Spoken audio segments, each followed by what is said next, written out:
first grainy footage from smartphones emerged. Shaking hands, capturing the moment Tanzania's election day turned into a bloodbath. Hundreds of young people, many barely out of their teens,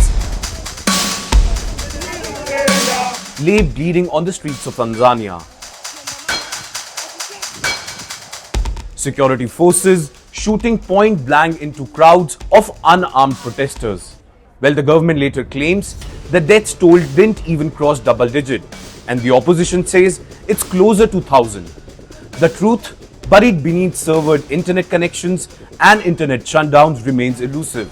But one thing is certain: Tanzania, once East Africa's anchor of stability, has descended into something darker.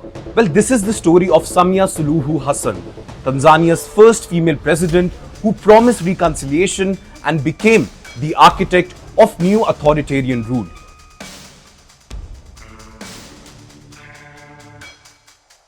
When Hassan took office in March 2021, after John Maglufe's sudden death, she arrived bearing gifts: the 4 R's: reconciliation, resilience, reforms, and most important, rebuilding. The international community rejoiced. In fact, Time magazine named her one of the world's 100 most influential people. Forbes ranked her among the most powerful women on earth.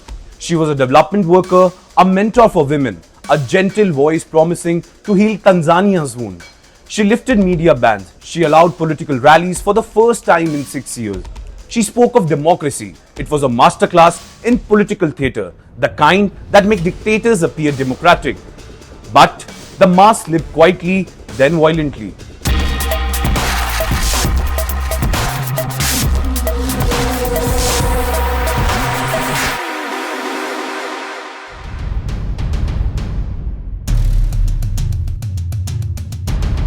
By early 2024, the reforms stalled. By mid-2025, they had vanished entirely. Opposition leader who had returned from exile believing in Hassan's promise found himself facing treason charges. Charges that carried death penalty. His crime? Challenging Hassan for the presidency. Well, this was Hassan's Tanzania now. The main opposition party, Chadema, was effectively barred from the October 29th election. Its second strongest candidate was disqualified despite court ordering reinstating him twice. When election day arrived, Hassan faced only minor candidates, an unprecedented situation in Tanzania's 30 years of history of multi-party democracy. The outcome was never in doubt. Hassan won with whopping 97.66% of the vote. In a country where participation should have been overwhelming, voter turnout hovered around 87%, suggesting either forced voting or statistical manipulation. But what happened when thousands of young voters realized they had been denied genuine choice? Protests erupted across Tanzania within hours of the result. Airport workers walked off, port workers stopped loading cargo, the youth who had watched their parents accept authoritarian rule of decades decided this generation would be different, but security forces responded with live ammunition. The government had shut down the internet nationwide after the protest.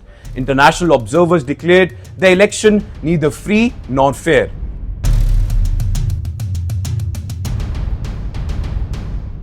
Well, Hassan's government blamed foreigners for the unrest. No investigations into the killing was announced. No accountability mechanism were discussed. Only denial.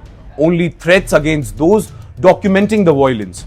Only familiar playbook of authoritarianism wearing a woman's mask. The tragic irony is sharp enough to draw blood. Tanzania's first female president didn't break CCM's 60-year stronghold on power. She perfected it. She proved that authoritarianism didn't require Maglufe's bluster of violence. It could be delivered with Hassan's soft voice, her gentle demeanor, her promise of reform. In fact, she showed that you could win international apologies while crushing opposition at home. In fact, she also exhibited that you can champion women's rights while torturing female activists, that you could speak of reconciliation while overseeing mass murder. The violence wasn't a breakdown of Hassan's system. It was a full realization of it. A moment when the facade finally cracked and the machinery of oppression became visible. Hundreds of young Tanzanians learned the hard way that democracy cannot be performed. It must be practiced. And when Hassan performed it and abandoned it, they took to the streets. And now, With nearly 98% of the votes and international condemnation, Hassan is logged into permanent authoritarianism. Legitimacy, once promised, has been replaced by force.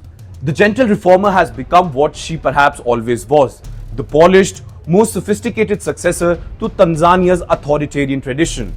Not Magufuli's crude dictatorship, but a woman's version, smarter, more calculated, equally lethal. Well, history will record that Tanzania's first female president didn't just shatter the glass ceiling, she reinforced it from inside.